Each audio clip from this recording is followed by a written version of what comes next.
First impression is the best impression ಎಂಬ ಮಾತು ಉದ್ಯೋಗ ಸಂದರ್ಶನಗಳಲ್ಲಿ ಸಂಪೂರ್ಣವಾಗಿ ಅನ್ವಯಿಸುತ್ತದೆ. ನಾವು ಸಂದರ್ಶಕರ ಜೊತೆಗೆ ಯಾವುದೇ ಭಯವಿಲ್ಲದೆ ಆತ್ಮವಿಶ್ವಾಸದಿಂದ ಮಾತನಾಡಿದಾಗ ನಮ್ಮ ಕೌಶಲ್ಯ, ಕಾರ್ಯವೈಖರಿಯ ಬಗ್ಗೆ ಧನಾತ್ಮಕ ಮಾತುಗಳ ಮೂಲಕ ಸಂದರ್ಶಕರನ್ನು ಪ್ರಭಾವಿಸಿದಾಗ ನಾವು ಉದ್ಯೋಗವನ್ನು ಪಡೆಯುವ ಸಾಧ್ಯತೆ ಹೆಚ್ಚಿರುತ್ತದೆ. ಮಾಸ್ಟರ್ ಆಫ್ ಮೀಡಿಯಾಗೆ ಸ್ವಾಗತ. ನಮಸ್ಕಾರಗಳು ಸ್ನೇಹಿತರೆ. ಆತ್ಮವಿಶ್ವಾಸವು ನಮ್ಮ ಜೀವನದಲ್ಲಿ ಪ್ರಮುಖ ಲಕ್ಷಣವಾಗಿದೆ. ನಮ್ಮ ಮೇಲಿನ ನಂಬಿಕೆಯು ಸವಾಲುಗಳನ್ನು ಎದುರಿಸುವ, ಅಡೆತಡೆಗಳನ್ನು ಪರಿಹರಿಸುವ ಮತ್ತು ಇತರರೊಂದಿಗೆ ಸಂವಹನ ನಡೆಸುವ ನಮ್ಮ ಸಾಮರ್ಥ್ಯದ ಮೇಲೆ ಪರಿಣಾಮ ಬೀರುತ್ತದೆ. ನಮ್ಮ ನಡತೆಯಲ್ಲಿ, ನಮ್ಮ ಮಾತುಗಳಲ್ಲಿ, ನಮ್ಮ ನಡೆಗಳಲ್ಲಿ, ನಮ್ಮ ದೇಹ ಭಾಷೆಯಲ್ಲಿ, ನಾವು ಉಡುಗೆ ತೊಡುಗೆಯಲ್ಲಿಯೂ ಆತ್ಮವಿಶ್ವಾಸವನ್ನು ಗೋಚರಿಸುತ್ತದೆ. ಆದರೆ ಕೆಲವು ಜನರು ಜ್ಞಾನದ ಕೊರತೆ, ವೈಫಲ್ಯದ ಭಯ ಮತ್ತು ಅವರ ಆಸಕ್ತಿ ಕ್ಷೇತ್ರದಲ್ಲಿ ಸೀಮಿತ ಅಭ್ಯಾಸದಂಥ ಆತ್ಮವಿಶ್ವಾಸವನ್ನು ಹೊಂದಿರುವುದಿಲ್ಲ. ಯಶಸ್ವಿ ಸಂದರ್ಶನಕ್ಕೆ ಆತ್ಮವಿಶ್ವಾಸವು ಕೀಲಿಯಾಗಿದೆ. ಉದ್ಯೋಗ ಸಂದರ್ಶನಗಳಲ್ಲಿ ಆತ್ಮವಿಶ್ವಾಸದಿಂದಿರುವುದು ಮುಖ್ಯವಾಗಿದೆ, ಏಕೆಂದರೆ ಸ್ವಯಂ ನಂಬಿಕೆಯು ಇತರರು ನಮ್ಮನ್ನು ನಂಬುವಂತೆ ಮಾಡುತ್ತದೆ. ನಾವು ಉತ್ತಮ ಕೌಶಲ್ಯಗಳನ್ನು ಹೊಂದಿದ್ದು, ಆದರೆ ಸಂದರ್ಶಕರೊಂದಿಗೆ ಆತ್ಮವಿಶ್ವಾಸದಿಂದ ನಮ್ಮ ಸಾಧನೆಗಳನ್ನು ವ್ಯಕ್ತಪಡಿಸಲು ಸಾಧ್ಯವಾಗದಿದ್ದರೆ ನಾವು ಕೆಲಸವನ್ನು ಪಡೆಯಲು ಸಾಧ್ಯವಾಗುವುದಿಲ್ಲ. ಆತ್ಮವಿಶ್ವಾಸವನ್ನು ಹೊಂದುವುದು ಎಂದರೆ ನಮ್ಮ ಮೇಲೆ ನಾವು ನಂಬಿಕೆಯನ್ನು ಮೊದಲು ಇಡುವುದು. ಆತ್ಮವಿಶ್ವಾಸದಿಂದ ಸಂದರ್ಶನವನ್ನು ಎದುರಿಸಿದಾಗ ನಾವು ಸಂದರ್ಶಕರ ನಂಬಿಕೆಯನ್ನು ಗಳಿಸಬಹುದು. ಅವರನ್ನು ನಮ್ಮ ಮಾತಿನ ಮೂಲಕ ಪ್ರಭಾವಿಸಿ ನಾವು ಆ ಕೆಲಸದ ಸ್ಥಾನಕ್ಕೆ ಅರ್ಹರಾಗಿರ್ತೇವೆ. ನಾವು ಸಂದರ್ಶನಕ್ಕೆ ಹೋಗಬೇಕಾದರೆ ಮೊದಲು ಸರಿಯಾದ ಉಡುಪನ್ನು ಧರಿಸಿರಬೇಕು. ನಾವು ಹೋಗುತ್ತಿರುವ ಕಂಪನಿ ಯಾವ ರೀತಿಯ ಬಟ್ಟೆ ಧರಿಸಬೇಕೆಂದು ನೋಡಲು ಕಂಪನಿಯ ಡ್ರೆಸ್ ಕೋಡ್ ಬಗ್ಗೆ ತಿಳಿದುಕೊಳ್ಳಬೇಕು.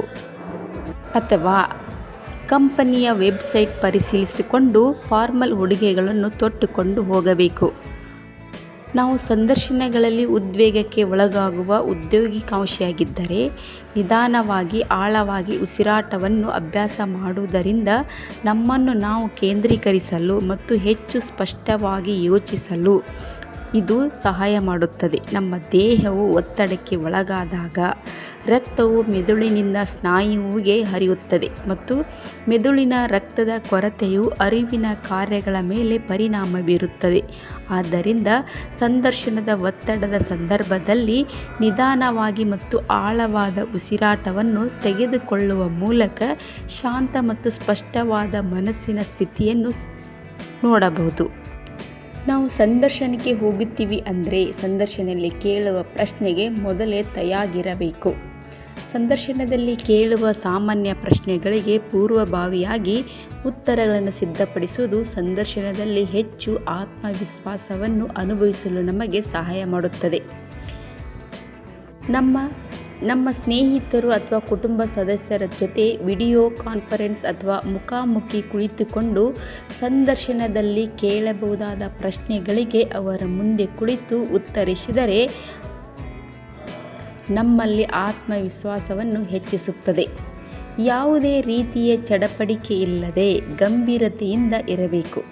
ನಮ್ಮ ಗಾಂಭೀರ್ಯತೆ ಮತ್ತು ನಾವು ಕುಳಿತುಕೊಳ್ಳುವ ಭಂಗಿ ನಮ್ಮ ಸಂದರ್ಶನದ ಸಮಯದಲ್ಲಿ ನಮ್ಮನ್ನು ಆತ್ಮವಿಶ್ವಾಸದಿಂದಿರಲು ನಮಗೆ ಸಹಾಯ ಮಾಡುತ್ತದೆ ಹಾಗೂ ಸಂದರ್ಶಕರು ಕೇಳುವ ಪ್ರಶ್ನೆಗಳನ್ನು ಎಚ್ಚರಿಕೆಯಿಂದ ಆಲಿಸಿ ನಂತರ ಆತ್ಮವಿಶ್ವಾಸದಿಂದ ಸಂಕ್ಷಿಪ್ತವಾಗಿ ಉತ್ತರಿಸಬೇಕು. ಸಂದರ್ಶನದ ಸಮಯದಲ್ಲಿ ಆತ್ಮವಿಶ್ವಾಸವನ್ನು ತೋರಿಸಲು ಅದ್ಭುತವಾದ ಮಾರ್ಗವೆಂದರೆ ಸಂದರ್ಶಕರೊಂದಿಗೆ ಕಣ್ಣಿನ ಸಂಪರ್ಕ ಇಟ್ಟುಕೊಳ್ಳುವುದು ಬಹಳ ಮುಖ್ಯ. ಸಂದರ್ಶನದಲ್ಲಿ ನೇರ ಕಣ್ಣಿನ ಸಂಪರ್ಕವು ವೃತ್ತಿಪರತೆಯನ್ನು ಪ್ರದರ್ಶಿಸುತ್ತದೆ, ನಂಬಿಕೆಯನ್ನು ಸೃಷ್ಟಿಸುತ್ತದೆ. ದೇಹ ಭಾಷೆ, ಚಡಪಡಿಕೆಯಂತಹ ಕೆಲವು ದೇಹದ ಚಲನೆಗಳು ಹೆದರಿಕೆಯ ಸಂಕೇತವಾಗಿರಬಹುದು. ಆದ್ದರಿಂದ ದೇಹದ ಚಲನೆಗಳು ಸಂದರ್ಶನದಲ್ಲಿ ಮುಖ್ಯ ಪಾತ್ರ ವಹಿಸುತ್ತವೆ. ನಮ್ಮ ಸಂದರ್ಶಕರನ್ನು ಧನಾತ್ಮಕವಾಗಿ ಪ್ರಭಾವಿಸಲು ಬಯಸಿದರೆ ನಾವು ನಮ್ಮನ್ನು ಸರಿಯಾಗಿ ಹಿಡಿದಿಟ್ಟುಕೊಳ್ಳಬೇಕು. ನೇರವಾಗಿ ಕುಳಿತುಕೊಳ್ಳಬೇಕು. ಮುಖ್ಯವಾಗಿ ನಮ್ಮ ಮನಸ್ಸಿನೊಳಗಿನ ಭಯವನ್ನು ತೋರ್ಪಡಿಸದೆ ನೇರವಾಗಿ ಕಣ್ಣಿನ ಸಂಪರ್ಕ ಇಟ್ಟುಕೊಳ್ಳುವುದರಿಂದ ಸಂದರ್ಶಕರ ಜೊತೆ ನಾವು ಆತ್ಮವಿಶ್ವಾಸದಿಂದ ಮಾತನಾಡಲು ಸಹಾಯಕವಾಗುತ್ತದೆ. ಸಕಾರಾತ್ಮಕ ಮನೋಭಾವವು ಸ್ವಯಂ ನಂಬಿಕೆಯ ಕೌಶಲ್ಯವಾಗಿದೆ. ಸಂದರ್ಶನದ ಸಮಯದಲ್ಲಿ ಆತ್ಮವಿಶ್ವಾಸ ಮತ್ತು ಸಕಾರಾತ್ಮಕ ಮನಸ್ಥಿತಿಯನ್ನು ಕಾಪಾಡಿಕೊಳ್ಳುವುದರಿಂದ ನಮ್ಮ ಸಾಮರ್ಥ್ಯವನ್ನು ನಾವು ಸಂದೇಹಿಸದೆ ಆತ್ಮವಿಶ್ವಾಸದಿಂದ ಸಂದರ್ಶನವನ್ನು ಎದುರಿಸಬೇಕಾಗುತ್ತದೆ. ನೆನಪಿಡಿ, ಜನರು ಸಾಮಾನ್ಯವಾಗಿ ನಮ್ಮ ಸ್ನೇಹಿತರ ಮೂಲಕ ನಮ್ಮ ವ್ಯಕ್ತಿತ್ವವನ್ನು ಅಳೆಯುತ್ತಾರೆ. ಆದ್ದರಿಂದ ನಮಗೆ ಸ್ಫೂರ್ತಿ ನೀಡುವ ಮತ್ತು ನಮ್ಮ ಉತ್ಸಾಹವನ್ನು ಹೆಚ್ಚಿಸುವ ಜನರೊಂದಿಗೆ ಸಮಯ ಕಳೆಯಲು ಪ್ರಯತ್ನಿಸಬೇಕು. ಸೆಮಿನಾರ್, ವರ್ಕ್ಶಾಪ್ಗಳಲ್ಲಿ ಅಥವಾ ಕೋರ್ಸ್ನಲ್ಲಿ ಮುಂದಿನ ಸಾಲಿನಲ್ಲಿ ಕುಳಿತುಕೊಳ್ಳಲು ಆಯ್ಕೆ ಮಾಡುವುದರಿಂದ ನಮ್ಮಲ್ಲಿ ಆತ್ಮವಿಶ್ವಾಸವನ್ನು ಹೆಚ್ಚಿಸಬಹುದು. ಇದು ಸಾಮಾನ್ಯವಾಗಿ ಕಲಿಯಲು, ಭಾಗವಹಿಸಲು ಮತ್ತು ಆತ್ಮವಿಶ್ವಾಸದಿಂದಿರಲು ಬಯಕೆಯನ್ನು ಸೂಚಿಸುತ್ತದೆ. ನಾವು ಮುಂದಿನ ಸಾಲಿನಲ್ಲಿ ಕುಳಿತಾಗ ನಮ್ಮ ಏಕಾಗ್ರತೆ ಹೆಚ್ಚಾಗುತ್ತದೆ. ಆತ್ಮವಿಶ್ವಾಸವನ್ನು ಬೆಳೆಸಿಕೊಳ್ಳುವುದು ನಿರಂತರ ಪ್ರಕ್ರಿಯೆಯಾಗಿದೆ ಮತ್ತು ಪ್ರತಿಯೊಬ್ಬರ ಪ್ರಯಾಣವೂ ವಿಭಿನ್ನವಾಗಿರುತ್ತದೆ. ಇದಕ್ಕೆ ಸಂಬಂಧಪಟ್ಟಂತೆ ಏನೇ ವಿಷಯಗಳಿದ್ದರೆ ನಿಮಗೆ ಅಪ್ಡೇಟ್ಗಳನ್ನು ನೀಡುತ್ತಿರುತ್ತೇವೆ. ನೀವು ಇನ್ನೂ ಕೂಡ ನಮ್ಮ ಚಾನಲ್ಗೆ ಸಬ್ಸ್ಕ್ರೈಬ್ ಮಾಡಿಲ್ಲ ಅಂದರೆ ಇವಾಗಲೇ ಸಬ್ಸ್ಕ್ರೈಬ್ ಮಾಡಿಕೊಳ್ಳಿ.